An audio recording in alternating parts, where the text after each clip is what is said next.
신명기 30장 1절에서 10절에 있는 말씀 우리 다 찾으셨으면 우리 앞에 있는 우리말 성경으로 1절부터 우리 함께 읽겠습니다. 내가 너희 앞에 둔 이 모든 복과 저주가 너희에게 임해 너희 하나님 여호와께서 너희를 쫓아내셨던 모든 민족들 가운데서 그것들이 너희 마음에 생각나서 또 너희와 너희 자손들이 너희 하나님 여호와께 돌아와 내가 오늘 너희에게 명령하는 모든 것에 따라 그분께 온 마음과 온 영혼으로 순종하면 너희 하나님 여호와께서 너희를 사로잡힘에서 회복시키시고 너희를 긍휼히 여기셔서 그분이 너희를 쫓아내신 모든 민족들로부터 너희를 다시 모으실 것이다. 너희가 하늘 아래 가장 먼 땅으로 쫓겨갔다 해도 너희 하나님 여호와께서 거기서 너희를 모아 돌아오도록 하실 것이다. 그분은 너희를 너희 조상들이 차지했던 그 땅으로 데려오실 것이고 너희는 그 땅을 차지하게 될 것이다. 그분은 너희를 너희 조상들보다 더욱 번성하게 하실 것이다. 너희 하나님 여호와께서 너희 마음과 너희 자손들의 마음에 할례를 베푸시고 너희가 그분을 너희 온 마음과 온 영혼으로 사랑하게 하셔서 너희를 살게 하실 것이다. 너희 하나님 여호와께서 너희를 미워하고 핍박하는 너희 원수들 머리 위에 이 모든 저주들을 두실 것이다. 너희는 돌아와서 여호와의 음성에 순종하고 내가 오늘 너희에게 주는 그분의 모든 명령을 따르라. 그러면 너희 하나님 여호와께서 너희 손으로 하는 모든 일과 내 몸의 열매와 너희 가축들의 새끼들과 너희 땅의 열매를 풍족하게 하실 것이다. 여호와께서 너희 조상들을 기뻐하셨듯이 너희 번영으로 인해 다시 기뻐하실 것이다. 아멘. 아멘. 오늘은 회복의 방법, 하나님께 마음을 돌이키라 라는 제목으로 우리가 이 시간 함께 귀한 은혜를 나누고자 합니다. 지난 한 주간도 하나님의 말씀과 기도로 승리하셨습니까? 우리는 지난주에 특별히 부활절을 맞아서 내가 믿으면 하나님의 영광을 보리라 라는 제목으로 함께 은혜를 나눴습니다. 내 인생의 문제가 진정으로 해결되어지길 원한다면 우리는 그 문제를 예수님께 가지고 나아가야 합니다. 우리는 흔히 보여주면 믿겠다라고 이렇게 이야기하죠. 하나님 나에게 이런 것들을 보여주면 내가 하나님을 믿겠습니다. 우리는 흔히 이렇게 이야기를 합니다. 그러나 예수님은 우리에게 뭐라고 말씀하십니까? 내가 믿으면 보게 될 것이다 라고 이렇게 말씀하고 계시죠. 공생의 기간 동안 예수님께서는 예수님께 도움을 청하러 온 많은 사람들에게 기적을 베푸시기 전에 먼저 그들의 믿음을 확인하셨습니다. 예수님께서 뭐라고 말씀하셨습니까? 내 믿음이 너를 구원하였다 라고 이렇게 말하는 것이죠. 우리에게 필요한 것은 먼저 믿음을 가지고 주님 앞에 나아가는 것입니다. 믿음을 가지고 주님 앞에 나아갈 때 하나님께서는 우리에게 놀라운 역사를 보여주신다라는 것이죠. 우리에게 기적을 베푸시는 이유는 다른 이유가 아닙니다. 바로 믿게 하시기 위함인 것이죠. 기적 자체가 예수님을 믿는 목적이 되어서는 안 됩니다. 예수님을 따랐던 당시에 많은 사람들도 예수님께 기적을 바랬죠. 그러나 그 기적 가운데 예수님이 하나님의 아들이심을 많은 사람들에게 보여주었지만 그들은 믿지 않고 예수님에게 계속해서 기적만 요구했습니다. 기적은 예수님을 믿게 하시기 위한 도구일 뿐 믿음의 전부가 아니다라는 사실을 기억할 수 있어야 되는 것이죠. 예수님의 기적을 경험했다면 이제는 힘써 흔들리지 말고 예수님을 굳게 믿으며 살아갈 수 있어야 됩니다. 그리고 진정 그 기적을 통하여 살아계신 하나님을 우리가 믿고 나아간다면 이제는 그 예수님을 증거하는 증인으로서의 삶을 살아갈 수 있어야 되는 것이죠. 이것이 우리가 지난주에 함께 살펴봤던 말씀이었습니다. 오늘 본문은 또 신명기입니다. 특별히 오늘 본문은 이제 모세의 고별 설교의 마지막 결론에 해당되어지는 부분입니다. 우리가 신명기가 총 34장까지 있는데 31장부터 34장까지는 어떻게 보면 이제 그 다음 성경인 여호수아를 연결해 주기 위한 이 부록에 관련된 부분입니다. 그러니까 최종적으로는 우리가 조금 더 자세하게 살펴보면 최종적으로는 신명기 30장이 모세의 마지막 설교이고 신명기의 최종적인 결론에 해당되는 부분이다라고 우리가 이렇게 생각해 볼 수 있습니다. 그렇다면 이제 마지막 모세가 이제 백성들 자신의 생을 이제 마감하게 될 그때, 그리고 마지막 가나안 땅에 들어가게 될 백성들에게 다시 한 번 더 모세가 당부하고 강조하고 있는 말씀은 무엇인가? 우리가 말씀을 통해 잠깐 살펴보도록 하겠습니다. 첫 번째로 고통의 원인입니다. 오늘 본문 1절에 보면 모세는 이렇게 말합니다. 여호와로부터 쫓겨간 모든 나라 가운데서 라고 이렇게 말하고 있죠. 여호와께로부터 쫓겨나갔다라고 이렇게 말하는 것입니다. 무슨 의미입니까? 백성들이 여러 나라로 흩어져 있다라는 것입니다. 여러 나라로 흩어져 있다. 흩어졌다는 것은 또 어떤 의미입니까? 이것은 자신들의 의지, 백성들의 의지로 여러 나라로 흩어진 것을 의미한 것이 아니라 하나님께서 백성들을 흩으셨다라는 것을 의미하는 것이죠. 우리가 가장 잘 알고 있는 대표적인 예가 무엇입니까? 바로 남유다가 그 우상 숭배라는 죄로 말미암아 바벨론에 70년간 포로로 끌려가게 된 사건을 우리가 가장 대표적인 예로 볼 수 있죠. 그것 또한 하나님께서 어떻게 하신 것입니까? 흩으신 것입니다. 다른 나라로 팔려가게 하신 것이죠. 물론 이 사건 이전에도 이스라엘 백성들은 수많은 나라에 끌려가는 고통을 당하게 됩니다. 왜 그렇습니까? 왜 백성들은 이렇게 끌려나가는, 왜 하나님께로부터 흩어지게 하시는 이런 고통을 감당하게 되는 것일까요? 우리가 신명기를 볼 때 하나님께서는 분명 이스라엘 백성들에게 가나안 땅에서의 영원한 정착을 약속하셨습니다. 분명히 약속하셨죠. 너희들이 그 가나안 땅에 들어가서 모든 우상들을 다 제거하고 그 땅에 살아가고 있는 가나안 족속들, 우리가 예전에도 살펴봤지만 가나안 족속들을 진멸하라 하신 것은 그들의 죄를 진멸하라는 의미인 것이죠. 그냥 아무렇게나 사람을 죽이라 이런 의미가 아니었다라는 것입니다. 오랜 시간 동안 그 가나안 땅에 뿌리 내렸던 그 죄악들을 진멸하라 이런 의미였던 것이죠. 하나님께서 그들을 다 진멸하고 그들이 섬기는 우상들을 다 버려라. 그리고 너희들이 그 땅에 들어가서 내 말에 순종하면 너희는 그 땅에서 영원히 살게 될 것이다. 이것이 하나님께서 가나안 땅에 들어가게 될 이스라엘 백성들에게 하신 약속의 말씀입니다. 영원히 거하게 될 것이다. 그럼에도 불구하고 왜 백성들은 가나안 땅에 안정적으로 정착하지 못하고 이 나라 저 나라로 끌려가게 된 것일까요? 우리가 잘 알고 있는 것처럼 바로 백성들의 죄악 때문이었습니다. 하나님께서 분명 가나안 땅에 들어가면 그 우상들을 다 버리고 가나안 족속들과 만나지 말라, 그들 아들과 딸을 그들에게 주지 마라 분명히 약속하셨죠. 근데 백성들이 그 말씀을 어깁니다. 순종하지 않죠. 그리고 결국은 하나님을 버리고 우상을 섬기는 죄를 범하게 됩니다. 그로 말미암아 그들은 고통을 당하게 되는 것이죠. 하나님과 언약을 맺은 백성들에게 내리시는 하나님의 진노는 아무런 이유 없이 내려지는 것이 아닙니다. 우리가 성경에 보면 하나님의 은혜에 관한, 복에 관한 말씀들도 참 많이 기록되어 있지만 백성들의 죄에 대해서, 우상 숭배라는 죄에 대해서, 불순종이라는 죄에 대해서도 성경은 많이 기록되어 있는 것을 보게 되죠. 그러면서 그런 그들의 불순종과 우상 숭배를 통한 하나님의 어떤 역사가 나타납니까? 진노하시는, 징계하시는, 심판하시는 역사가 나타나는 것을 보게 됩니다. 근데 우리가 분명히 알아야 될 것은 하나님의 진노나 징계, 심판은 아무런 이유 없이 나타나지 않는다라는 것입니다. 하나님이 심심해서 쟤들을 좀 괴롭히고 싶으셔서 갑자기 진노를 내리시는 분이 아니시라는 것이죠. 왜냐하면 하나님은 질서의 하나님이시기 때문입니다. 하나님께서는 분명한 기준을 정해두시고 그 기준에 의해서 이 우주 만물을 다스리십니다. 하나님께서 세우신 기준은 가장 공정하고 정의롭고 선하다라는 것이죠. 하나님께서 하나님의 기준에 의해 다스리시는 것을 우리가 악하고 틀리고 아니다라고 말할 수 없다라는 것입니다. 왜? 하나님의 그 기준은 완벽하기 때문에.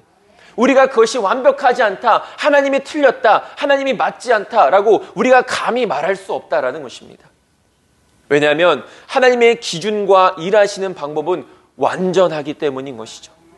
언제나 말씀을 드리지만 문제가 있다면 하나님께 있는 것이 아니라 바로 내 자신에게 있다라는 것입니다. 하나님께는 아무런 문제가 없는 것이죠. 하나님은 약속하신 대로 행하실 뿐인 것입니다. 근데 문제는 항상 나에게 있었습니다. 하나님의 백성들이 하나님의 진노를 받고 징계를 받으며 심지어 심판을 받게 되는 이유는 다른 것이 아닙니다. 하나님과 백성들 사이에 맺은 언약을 백성들 스스로가 먼저 어겼기 때문인 것이죠. 신명기 29장 25절에서 28절은 이렇게 말합니다. 그때 사람들이 대답하기를 그 무리가 자기 조상의 하나님 여호와께서 그들의 조상을 애굽에서 인도하여 내실 때에 더불어 세우신 언약을 버리고, 여기서도 말합니다. 그들이 먼저 하나님의 언약을 버렸다라고 말하죠. 가서 자기들이 알지도 못하고 여호와께서 그들에게 주시지도 아니한 다른 신들을 따라가서 그들을 섬기고 절한 까닭이라. 하나님을 버리고 우상 숭배를 했다라는 것이죠. 이러므로 여호와께서 이 땅에 진노하사 이 책에 기록된 모든 저주대로 재앙을 내리시고 여호와께서 또 진노와 격분과 크게 통한하심으로 그들을 이 땅에서 뽑아내사 다른 나라에 내던지심이 오늘과 같다 하리라 라고 이렇게 말하고 있습니다. 그들이 먼저 하나님과의 언약을 어겼죠. 그리고 백성들이 먼저 하나님을 버리고 우상을 섬겼습니다. 그런 결과가 무엇입니까? 하나님의 진노가 나타난 것입니다. 그리고 하나님의 진노는 어떻습니까? 그들에게 영원토록 살게 하시겠다는 그 가나안 땅에서 그들을 뽑아 버리셨다라는 것이죠. 다른 나라에 넘기셨다라는 것입니다. 영원을 약속하신 그 땅에서 뽑아버리셔서 다른 나라에 내던지셨다고 말하는 이 하나님의 진노와 분노가 느껴지십니까? 얼마나 백성들이 하나님의 말씀을 우습게 여기고 가볍게 여겼으면 이렇게 하나님 앞에 쉽게 죄를 범합니까? 백성들도 하나님과 언약을 맺겠다라고 그들도 기뻐하면서 하나님과의 언약을 맺었습니다. 하나님은 우리의 하나님이시고 우리는 하나님의 백성들입니다. 기뻐하면서 하나님과 언약을 맺었습니다. 그런데 그 언약을 어겼던 것은 항상 사람들, 백성들 편이었죠. 하나님을 얼마나 가볍게 여기고 우습게 여겼으면 하나님의 말씀을 다 무시하고 하나님을 버려서 헛된 우상을 섬기는 가장 가증스러운 죄를 범했겠습니까? 하나님께서 가장 가증스럽게 여기시는 죄를 백성들은 아무렇지도 않게 범했다는 것이죠. 이렇게 가증스러운 죄를 한두 번도 아니고 계속해서 반복적으로 범하는 백성들임에도 불구하고 하나님께서는 그들과 맺은 언약을 파기하지 않으십니다. 왜? 하나님은 한 번 하신 그 약속을 영원토록 지키시는 분이시기 때문이죠. 그들을 다시금 하나님께로 돌이키시기 위해 얼마나 많은 긍휼과 자비를 베풀어 주셨습니까? 이스라엘 백성들이 하나님을 배신한 일은 한두 번이 아니죠. 그들은 수백 년 동안 끊임없이 반복해서 하나님을 버리고 하나님을 배신하고 헛된 우상들을 섬겼습니다. 그럴 때마다 하나님께서는 그들과 맺은 언약을 잊지 않으시고 그들을 다시 살리시기 위해서 수많은 선지자들을, 하나님의 말씀을 그들 가운데 선포하시지 않습니까? 그러나 그럼에도 불구하고 여전히 완악한 그들에게 내리신 하나님의 최종적인 그 심판의 결과는 바로 이 북이스라엘은 아수르에 의해 멸망을 당하고 남유다는 바벨론에 의해 멸망을 당하게 되는 일을 하나님께서 허락하셨다라는 것이죠. 그러나 그런 멸망 속에서 하나님은 희망을 남겨두신 것을 보게 됩니다. 70년이라는 바벨론의 포로 생활을 너희가 비록 너희들의 죄로 말미암아 고통을 당하겠지만 이 70년이 지난 후 그리고 이 고통 속에서 너희들의 죄를 깨닫고 하나님 앞에 회개하면 다시금 너희를 돌아오게 하겠다. 이것이 하나님께서 그들에게 주신 약속의 말씀인 것이죠. 절망 속에서도 그들에게 소망과 희망을 주신 하나님. 하나님과 이스라엘 백성들과의 맺은 언약이 무엇입니까? 레위기 26장 12절은 말합니다. 나는 너희 중에 행하여 너희의 하나님이 되고 너희는 내 백성이 될 것이니라 라고 말합니다. 이제부터 하나님께서 택하신 백성들은 하나님의 소유가 되는 것입니다. 하나님의 것입니다. 그리고 그 택함을 받은 우리들은 하나님의 것이기에 하나님의 뜻에 순종하는 삶을 살아갈 수 있어야 되는 것이죠. 그것이 믿음이고 그리스도인의 삶이라는 것이죠. 우리는 그런 것을 인정은 합니다. 그런데 여전히 하나님을 나의 참된 왕으로, 주로, 아버지로 입술로 고백은 하지만 여전히 내 삶은 하나님의 뜻대로 살아가지 않고 있다는 것이죠. 하나님이 우리의 아버지심을, 우리의 왕되심을 우리는 찬양을 통해서, 기도를 통해서 날마다 고백하며 살아가지 않습니까? 그러나 여전히 우리는 왕 대신 하나님의 말씀에 온전히 순종하지 못하는 삶을 살아가고 있다는 것이죠. 하나님께서는 우리를 하나님의 백성으로 삼아 주셨습니다. 온전히 하나님의 은혜의 결과인 것이죠. 이 백성, 이스라엘 백성들도 유대인들도 나중에 자만하고 교만했던 것이 무엇입니까? 그들은 혈통을 중요하게 여겼습니다. 근데 그들은 그들의 어떤 능력이나 어떤 힘으로 인해서 하나님 앞에 택함받은 것이 아니라 나라 중에서도 가장 작은 나라 가운데 하나님께서 그들을 택하시지 않았습니까? 무엇을 의미하는 것입니까? 구원은 우리의 힘으로 얻는 것이 아니라 하나님이 주신 은혜로 얻는다라는 것을 그들에게 보여주시기 위함인 것이죠. 기드온의 300용사도 마찬가지 아닙니까? 많은 병사들이 있었지만 그 많은 병사들 중에서 하나님은 300명만 모으셨습니다. 왜? 그들이 나중에 전쟁에 승리해서 혹시나 그들의 병사의 숫자가 많음으로 인해 전쟁에서 승리했다라고 스스로 착각할까 봐 하나님께서는 줄이셔서 그 중에 300명만 택하셔서 전쟁에서 승리케 하시는 것을 보여주게 되는 것이죠. 우리가 이렇게 간사합니다. 인간이 이렇게 참 교만하다라는 것이죠. 하나님의 은혜로 말미암아 하나님의 백성된 자들은 이제부터 하나님의 말씀에 순종하며 살아가야 할 책임과 의무가 주어지게 되는 것이죠. 그런데 우리는 이런 책임과 의무는 다하지 않고 하나님께서 우리에게 복 주시는 분이시니까 당연히 하나님은 우리에게 복을 주셔야 된다. 요구만 하고 있다라는 것입니다. 하나님께 요구만 하고 있지 하나님의 백성된 자들로서의 책임과 의무는 여전히 감당치 못하며 살아가고 있는 것이죠. 우리가 하나님을 믿는다고 말하면서도 여전히 이런 욕심, 하나님을 도구 삼아 나의 뜻을, 나의 소원을 이루고자 하는 이런 욕심들은 여전히 우리 안에 남아있다는 것입니다. 하나님께서는 우리가 이 약속에 순종할 때 복을 약속하셨고 하나님의 백성이 되었음에도 불구하고 하나님의 말씀에 순종하지 않을 때 저주를 약속하신 것입니다. 다시 한 번 더 말씀드리지만 하나님은 복만 약속하신 것이 아닙니다. 저주도 함께 약속하셨다는 것을 기억해야 되죠. 순종하는 자에게는 복을, 불순종하는 자에게는 저주, 다시 말하면 징계를 하나님께서는 약속하셨다라는 것입니다. 이스라엘 백성들은 하나님의 백성이 되는 언약을 맺었으니 하나님만 섬기며 하나님께만 순종해야 되는 것이죠. 그것이 약속입니다. 그것을 우리가 언약이라고 이야기하죠. 그런데 이러한 언약을 백성들 스스로가 어기다 보니 결국 하나님과 맺은 언약 중에서도 저주에 대한 하나님의 약속이 이들에게 임하게 되었다라는 것이죠. 오늘 본문에서도 살펴봤을 때 백성들의 고통의 원인이 무엇으로 인해 비롯된 것입니까? 바로 백성들의 불순종과 하나님을 버리고 헛된 우상을 섬기는 우상 숭배의 결과인 것을 보게 됩니다. 여러 번 말씀드리지만 고통은 무조건적으로 죄로 인한 것은 아닙니다.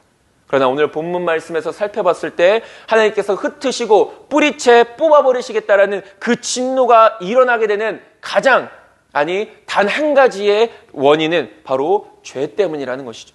불순종이라는 죄, 우상숭배라는 죄.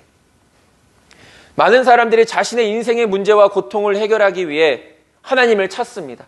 물론 다른 것들을 찾는 사람들도 있죠. 다른 종교나 다른 어떤 우상들 앞에 가서 자신의 문제를 해결받고자 하는 사람들도 있습니다. 하나님을 찾는 사람들은 하나님께 자신의 이런저런 문제를 가지고 나아오죠. 그리고 하나님께 빨리 해결해달라고 재촉할 때도 있습니다. 나름의 기대감을 가지고 하나님을 찾죠. 심지어는 우리가 혹여나 하나님을 믿지 않는 사람들 중에 인생에 문제가 있으면 교회 한번 나가봐라. 예수님을 한번 믿어봐라. 우리가 이렇게도 이야기하지 않습니까? 그러나 자신의 문제가 자신의 생각과 예상대로 해결되지 않을 때 우리는 하나님께 실망하기도 합니다. 믿지 않는 사람들은 더더욱 그렇죠. 하나님이 어디 있느냐? 내가 이렇게 열심히 기도하고 있는데 왜 하나님이 내 기도에 응답해 주시지 않느냐? 이렇게 하나님에 대한 실망감을 가질 때도 있죠. 하나님을 원망하고 하나님을 부인하기까지 합니다. 하나님이 어디 있느냐? 많은 사람들은 문제의 원인이 자신에게 있다는 것을 잘 깨닫지 못합니다. 아니, 그것을 인정하려 하지 않습니다. 나한테 문제가 있는 것이 아니라 다른 사람에게 문제가 있는 것이고 나한테 문제가 있는 것이 아니라 세상에 문제가 있는 것입니다. 그래서 자신의 문제, 즉 불순종과 우상숭배라는 죄의 문제를 먼저 해결하려 하기보다는 문제를 해결받는 것에만 집중을 한다라는 것이죠. 문제의 원인이 무엇인지를 제대로 바라보지 못하고, 그리고 그 문제의 원인이 다른 것에 있는 것이 아니라 나로부터 비롯된 것임에도 불구하고 나 자신을 먼저 돌아보지 못하고 우리는 자꾸만 세상 탓만 하고 남 탓만 하며 살아가고 있다는 것입니다. 하나님을 마치 능력 없는 분으로 몰아갑니다. 아, 네, 이럴 줄 알았다. 저와 여러분들의 삶에 혹여나 이러한 고통, 인생에 대한 어려움과 환란이 있다면 우리는 먼저 내 삶에 불순종은 없는지, 우상 숭배는 없는지 먼저 점검해 볼 수 있어야 합니다. 고통의 문제를 가장 빠르게 해결하는 방법은 가장 먼저 내 자신을 돌아보는 것이죠. 물론 내 자신의 죄로 인하여서 인한 고통이 아닐 수도 있습니다. 그러나 고통이 임했을 때는 가장 먼저 내 자신을 돌아볼 수 있어야 된다는 것입니다. 무엇을 통해서? 하나님의 말씀을 통해서. 여러 번 말씀드렸던 것처럼 하나님의 말씀이 거울입니다. 내 믿음의 상태를, 내 영혼의 상태를, 내 신앙의 상태를 돌아볼 수 있는 가장 확실한, 나를 가장 잘 보여줄 수 있는 것이 하나님의 말씀이라는 것이죠. 그렇기 때문에 우리는 어려움이나 고통이 있을 때 가장 먼저 하나님의 말씀을 비추어서 내 자신을 돌아볼 수 있어야 됩니다. 그리고 발견해낼 수 있어야 되는 것이죠. 불순종과 우상 숭배라는 죄를 발견해낼 수 있어야 합니다. 그리고 하루빨리 그 고통의 원인들을 제거할 수 있어야 되는 것이죠. 문제는 무엇입니까? 우리가 자꾸만 붙들고 있다는 것입니다. 왜? 욕심 때문에. 죄임에도 불구하고, 그래서 그 죄가 하나님의 진노를 불러 일으킴에도 불구하고 우리는 그 욕심을 쉽게 내버리지 못합니다. 그러나 빨리 제거해야 된다는 것이죠. 그럴 때 비로소 우리는 우리의 인생의 평안을 누릴 수 있게 되는 것이고 그 고통의 문제를 해결받을 수 있게 되는 것입니다. 저와 여러분들 항상 내 자신을 겸손하게 돌아볼 수 있는 자들이 될 수 있게 되길 소망합니다. 그럴 때 진정한 평안이 우리의 삶 가운데 임하게 되는 것입니다. 두 번째로 하나님의 흩으심이 있습니다. 하나님의 흩으심은 하나님의 징계의 결과입니다. 왜 백성들은 흩어져야만 했습니까? 하나님과 맺은 언약을 어겼기 때문인 것이죠. 3절은 이렇게 말합니다. 내 하나님 여호와께서 마음을 돌이키시고 너를 긍휼히 여기사 포로에서 돌아오게 하시되 내 하나님 여호와께서 흩으신 그 모든 백성 중에서 너를 모으시리니 라고 이렇게 말하고 있습니다. 반복해서 드리는 말씀이지만 하나님의 저주라는 것은 징계의 성격을 띠고 있습니다. 이 징계는 무엇입니까? 단순히 체벌하는 것이 아닙니다. 네가 잘못했으니 그 잘못에 대한 책임도 네가 져라. 단순한 이런 체벌의 의미가 아니라 그 체벌을 통해서 자신의 잘못을 깨닫고 돌이키게 하는데 그 목적이 있다는 것이죠. 저주가 바로 그런 역할을 한다는 것입니다. 그렇기 때문에 복도 은혜이고 저주도 은혜다라고 우리가 말씀을 나누지 않았습니까? 저주, 징계를 통하여서 내 죄를 깨닫고 그 죄를 하나님 앞에 회개함으로 해결받아서 다시금 하나님께로 돌아가게 하는 것. 이것이 저주의 징계의 진짜 목적이라는 것이죠. 불순종과 우상숭배라는 죄로 인하여 하나님께서 허락하시는 그 고통, 우리의 죄를 깨닫게 하시고 그 죄에 대한 철저한 회개를 통해 다시금 하나님의 은혜를 누릴 수 있도록 하시기 위한 하나님의 선하신 뜻이라는 것이죠. 이렇게까지 징계하신 이유가 무엇입니까? 말로만 해서는 백성들이 듣지 않기 때문입니다. 이 백성들, 하나님께서 뭐라고 한탄하십니까? 내가 그들에게 얼마나 많은 선지자들을 보내었는가? 그들에게 얼마나 많은 말씀을 전하였고 그들에게 얼마나 많은 경고를 하였는가? 그럼에도 백성들은 듣지 못한 것이 아니라 듣지 않았다라는 것이죠. 하나님은 분명히 경고하셨습니다. 이렇게 수없이 경고했음에도 불구하고 백성들은 하나님의 경고를 두려워하지 않았습니다. 우습게 여겼죠.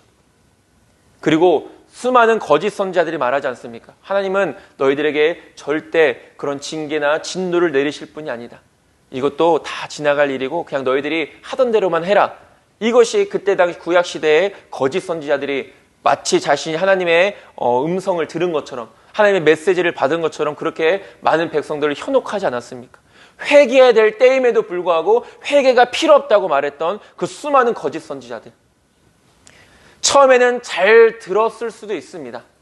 그러나 시간이 점점 지나면 지날수록 이들은 죄를 범하는 데 있어서 마음의 담대함을 얻게 됩니다. 부끄러움을 느끼지 않게 되는 것이죠. 양심의 가책을 더 이상 느끼지 않게 되는 것입니다. 우리가 일상생활에서 죄를 범하고 그 죄가 점점 커지는 것도 이와 같지 않습니까? 처음이 힘든 것이지 처음 죄를 범하고 나서 아무런 해를 받지 않고 오히려 이득을 얻으면 어느 누가 이런 일을 마다하겠습니까?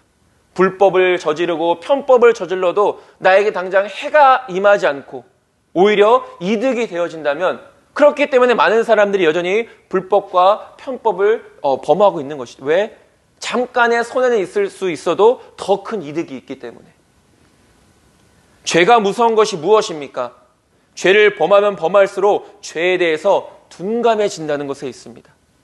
더 이상 부끄러워하지 않는다라는 것이죠. 죄에 대한 둔감함은 곧 공의의 하나님을 두려워하지 않는 것입니다. 하나님을 두려워하지 않는 것에서 멈추는 것이 아니라 하나님과 맞설려고 하는 것이죠. 하나님을 대적하려고 한다는 것입니다. 하나님의 흩으심과 징계는 참으로 잔인한 것처럼 느껴질 때가 있습니다. 이렇게까지 하실 필요가 있을까라는 생각이 들기도 하죠. 그러나 우리가 잊지 말아야 될 것이 있습니다. 무엇입니까? 바로 하나님께서 택하신 백성들을 사랑하시기 때문에 징계하신다라는 것입니다.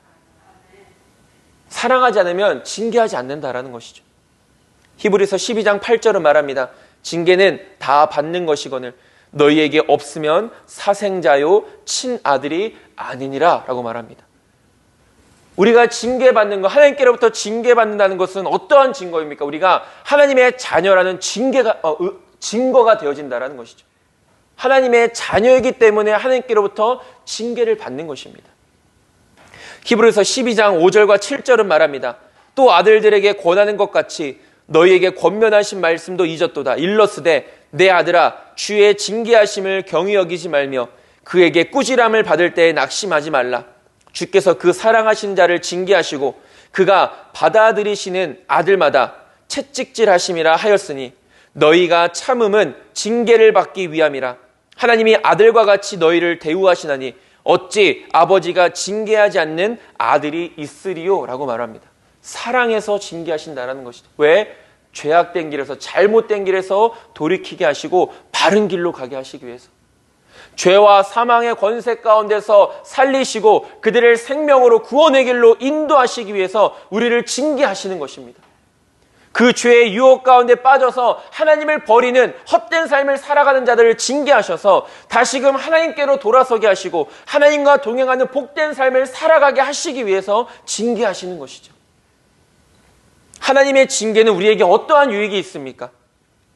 다시금 하나님과 연합하여서 하나님의 은혜를 회복케 하는 유익이 있는 것이죠.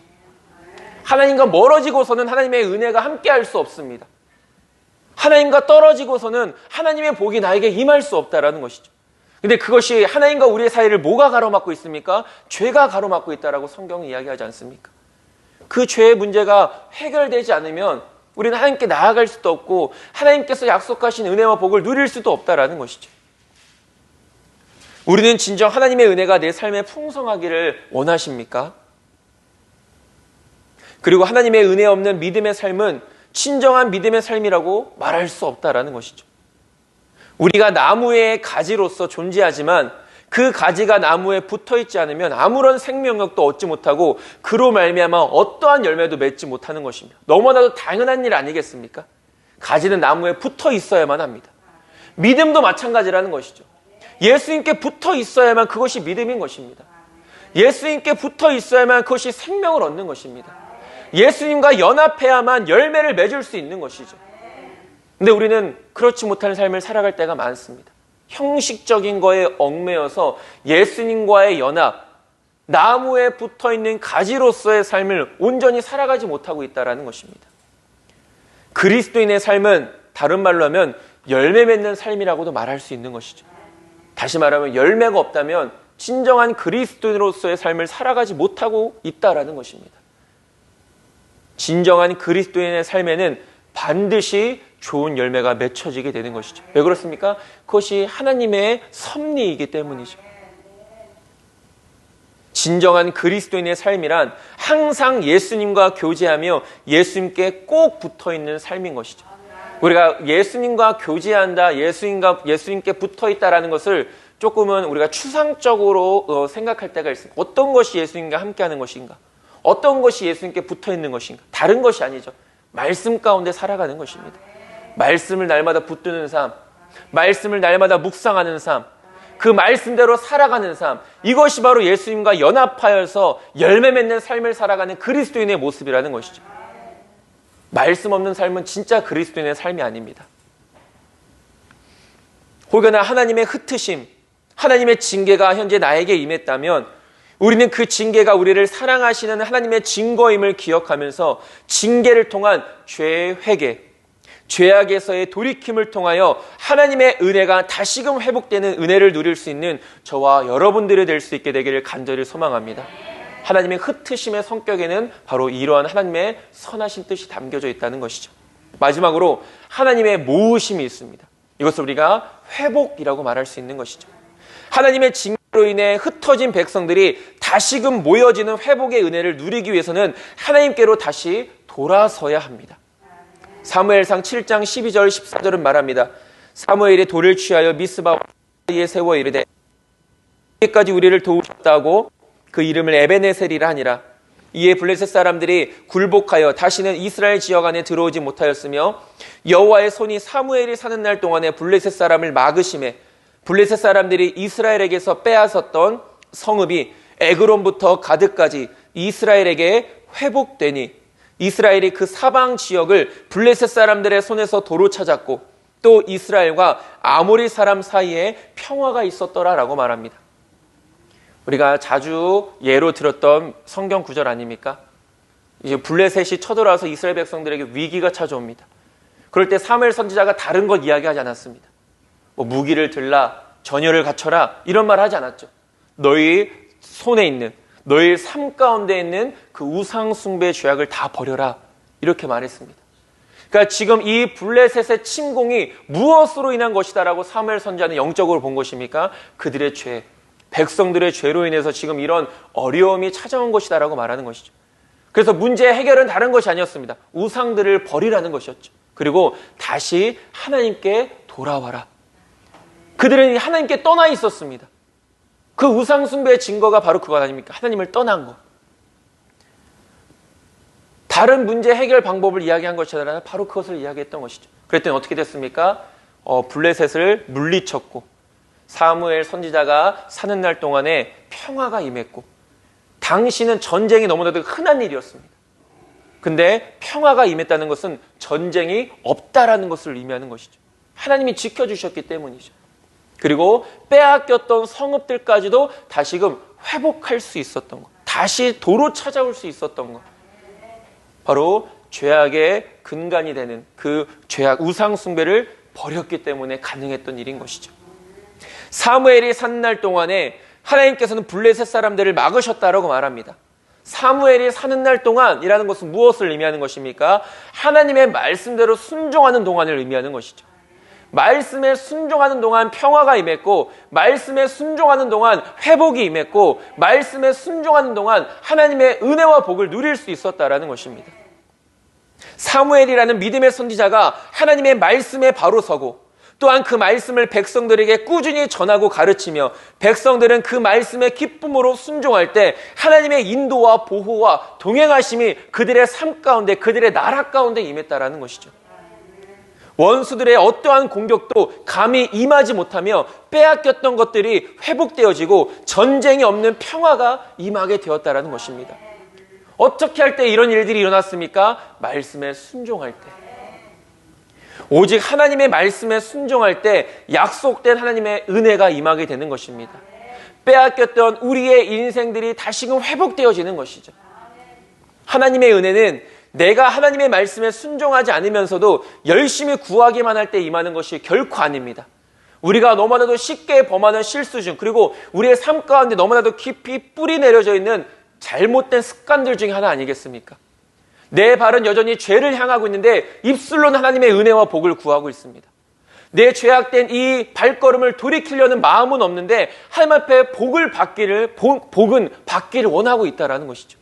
근데 성경이 어디 그렇게 살아가는 사람에게 하나님의 은혜와 복이 임한다라고 말씀하고 있습니까? 어쩌면 우리는 이렇게 잘못된 신앙에 길들여져 있는지도 모릅니다. 너무나도 나쁜 습관이죠. 거룩한 삶이 없는 기도 응답은 없다라는 것을 기억할 수 있어야 됩니다. 무슨 말입니까? 저와 여러분들의 기도가 진정으로 응답되어지길 원한다면 우리는 먼저 거룩한 삶을 살아갈 수 있어야 되는 것이죠. 순종의 삶이 없는 하나님의 복이 없다라는 것도 기억할 수 있어야 됩니다. 하나님의 복이 진정으로 저와 여러분들 삶 가운데 가득 넘쳐나길 원하십니까? 기쁨으로 순종할 수 있게 되길 소망합니다. 우리의 삶에는 분명 이 순종이 먼저 회복되어질 수 있어야 됩니다. 순종이 회복될 때 하나님의 은혜와 복도 회복되어지는 것이죠. 오늘 본문 2절은 이렇게 말합니다. 너와 내 자손이 내 하나님 여호와께로 돌아와 내가 오늘 내게 명령한 것을 온전히 따라 마음을 다하고 뜻을 다하여 여호와의 말씀을 청종하면 이라고 말하죠. 하나님께로 돌아오라는 것이죠. 너희들이 떠났던 그 마음을 다시금 하나님께로 돌이키라는 것입니다. 너희들이 그 잘못된 길로 나아가고 있는 그 발걸음을 다시금 하나님께로 돌리라는 것이죠. 그리고 내 앞에 다시 돌아와서 내 말에 순종하게 되면 이렇게 이야기하고 3절부터 뭐라고 말합니까? 이런 복이 너희에게 임할 것이다 라고 말하고 있습니다. 이 말씀을 통해 다시 한 번 더 깨닫는 것은 복은 오직 하나님께로부터 오는 것이며 그 복을 누릴 수 있는 자는 말씀에 순종하는 자라는 것을 다시 한 번 더 깨닫게 됩니다. 진정으로 묻어진 내 삶이 회복되길 원하십니까? 빼앗겼던 것들이 회복되기를 원하십니까? 막혀있던 것들이 뚫리기를 원하십니까? 늘 불안과 근심과 낙심에서 참된 평화를 누리길 원하십니까? 죄에서 돌이켜 하나님의 말씀에 순종하시길 바랍니다. 순종이 없는 삶 속에서 하나님의 복을 바라는 어리석음을 저와 여러분들은 구하거나 바라지 않게 되기를 소망합니다. 하나님께서는 반드시 하나님의 말씀에 순종하는 자들에게 회복의 은혜를 베풀어 주시는 것입니다. 말씀을 정리하겠습니다. 고통의 원인이 있습니다. 그 고통의 원인이 무엇인지 말씀과 기도를 통해 스스로 발견해낼 수 있어야 합니다. 발견했다면 과감하게 버려야 합니다. 흩으심의 징계가 있습니다. 우리를 사랑하시기 때문에 주시는 징계임을 잊지 말아야 되는 것이죠. 진정한 회복과 약속된 복은 오직 하나님의 말씀에 순종할 때 임하는 것입니다. 순종이 아닌 것으로 복을 바라고 구하는 자들이 되지 않게 되기를 소망합니다. 그리고 순종이 아니고서는 어떠한 방법으로는 하나님의 은혜와 복이 우리에게 임할 수 없다는 것 또한 우리는 분명히 기억할 수 있어야 되는 것이죠. 마지막으로 저와 여러분들 이 9절, 10절 말씀 함께 읽고 마치도록 하겠습니다. 9절과 10절 함께 읽겠습니다. 내가 네 하나님 여호와의 말씀을 청종하여 이 율법책에 기록된 그의 명령과 규례를 지키고 내 마음을 다하며 뜻을 다하여 여호와 내 하나님께 돌아오면 내 하나님 여호와께서 내 손으로 하는 모든 일과 내 몸의 소생과 내 가축의 새끼와 내 토지 소산을 많게 하시고 내게 복을 주시되 곧 여호와께서 내 조상들을 기뻐하신 것과 같이 너를 다시 기뻐하사 내게 복을 주시리라. 아멘. 이번 한 주도 이런 은혜와 복이 가득 넘쳐나는 순종의 삶을 살아갈 수 있는 저와 여러분들 모두가 될 수 있게 되기를 주님의 이름으로 축원드립니다. 기도하겠습니다. 하나님, 고통의 원인이 있습니다. 그 고통의 원인이 나에게 있는 것은 아닌지 항상 말씀과 기도를 통해 내 자신을 먼저 돌아보게 하여 주시옵소서. 흩으심의 징계가 있습니다. 우리를 사랑하시기 때문에 주시는 징계임을 잊지 않게 하시고 그 흩으심의 징계를 통하여 우리의 죄를 깨닫고 주님 앞에 회개하여 돌아서게 하여 주시옵소서. 모으시는 회복의 은혜가 있습니다. 이제는 하나님 앞에 온전히 돌아서서 기쁨으로 주님 앞에 순종하며 살아갈 때 하나님께서 놀라운 은혜와 복을 베풀어 주시는 줄 믿습니다. 그런 믿음의 삶을 우리가 날마다 승리하며 살아가게 하여 주시옵소서. 예수님의 이름으로 기도드립니다. 아멘.